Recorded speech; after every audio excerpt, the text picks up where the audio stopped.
এক কাপ আটা আর এক কাপ ময়দা সঙ্গে একটা সেদ্ধ আলু দিয়ে যে দুর্দান্ত স্বাদের একটা টিফিন চটজলদি তৈরি করা যায়, সেটা আজকে না দেখলে কখনোই বুঝতে পারবে না। তো চলো এখন ভিডিওটা শুরু করি।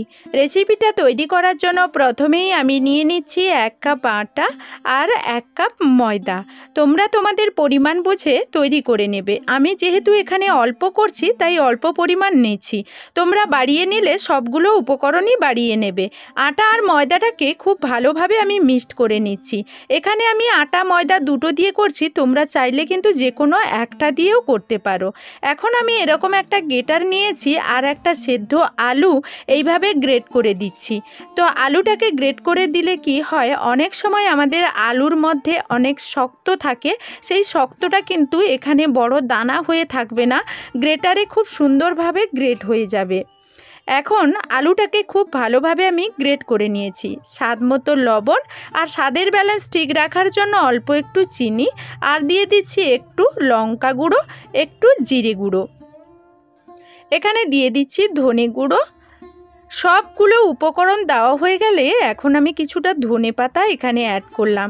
ধনেপাতা দেওয়ার পর হাতে খুব ভালোভাবে সবগুলো উপকরণ এইভাবে মিক্সড করে নিতে হবে একটু সময় ধরে। কোনো রকম জল এখানে কিন্তু আমরা প্রথমে দেব না, কারণ যেহেতু এখানে আমি সেদ্ধ আলু ব্যবহার করেছি তাই জলটা কিন্তু খুব ভালো করে মাখিয়ে নেওয়ার পর দেব। খুব ভালো করে মাখিয়ে নেওয়ার পর এখানে 2 চামচ দিয়ে দিচ্ছি সাদা তেল। সাদা তেল দিয়ে আবারও খুব ভালোভাবে সবগুলো উপকরণ একসঙ্গে মাখিয়ে নেব। এখন দেখো ডোটা যেহেতু সেদ্ধ আলু দিয়েছি, এখানে এমন কিছু জলের প্রয়োজন হবে না। আর এখানে দেখো ডোটার কতটা মাখানো হয়ে গেছে জল ছাড়াই। এখন আমি এখানে জলের প্রয়োজন আছে, এই জন্য আমি অল্প একটু জল দিয়ে আমি ডোটা তৈরি করব। আমি ঠিক একটু একটু জল দেব, একসঙ্গে বেশি দিয়ে দিলে এই ডোটা যদি নরম হয়ে যায় তাহলে কিন্তু এই টিফিনগুলো খুব ভালো একটা হবে না। এই কারণে আমি এইরকম অল্প অল্প জল দিয়ে কিন্তু একটা ডো তৈরি করে নেব। তো বন্ধুরা, এখানে তোমাদেরকে একটা কথা বলি, আমি ইউটিউবের পাশাপাশি আমি আমার ফেসবুক পেজেও এই ধরনের নিত্য নতুন ভিডিও দিয়ে থাকি, তাই পুতুল ফ্যামিলির পেজটাকে একটা ফলো করে লাইক কমেন্ট করে আমার পাশে থাকার অনুরোধ রইল। এখন আমি এরকম একটা সফট ডো তৈরি করে নিয়েছি। এখন এটাকে আমি 10 মিনিটের জন্য ঢাকনা দিয়েছি। 10 মিনিট পর ফিরে এলাম, আবারও খুব ভালোভাবে হাতে মুঠো করে নেব। এইভাবে যতটা নরম হবে আজকে টিফিনগুলোও খেতে ঠিক ততটাই ভালো হবে। এখন এখান থেকে একটা একটা করে আমি লিচি কেটে নিচ্ছি। একটা লিচি আমি এরকম হাতের তালুতে নিয়ে গোল গোল করে শেপ দিয়ে দিচ্ছি। এখন বেলনি চাকতির ওপরে অল্প একটু আটা আমি ছড়িয়ে দিচ্ছি, দিয়ে এটাকে পরেটার মতো আমি বেলে নেব।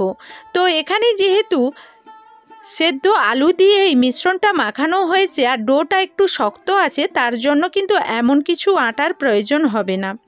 এখন আমি এরকম একটা লিচি তৈরি করে নিয়েছি। রুটিটা যে তৈরি করে নিয়েছি সেটা কতটা পাতলা করেছি সেটা তোমাদেরকে দেখিয়ে দিচ্ছি।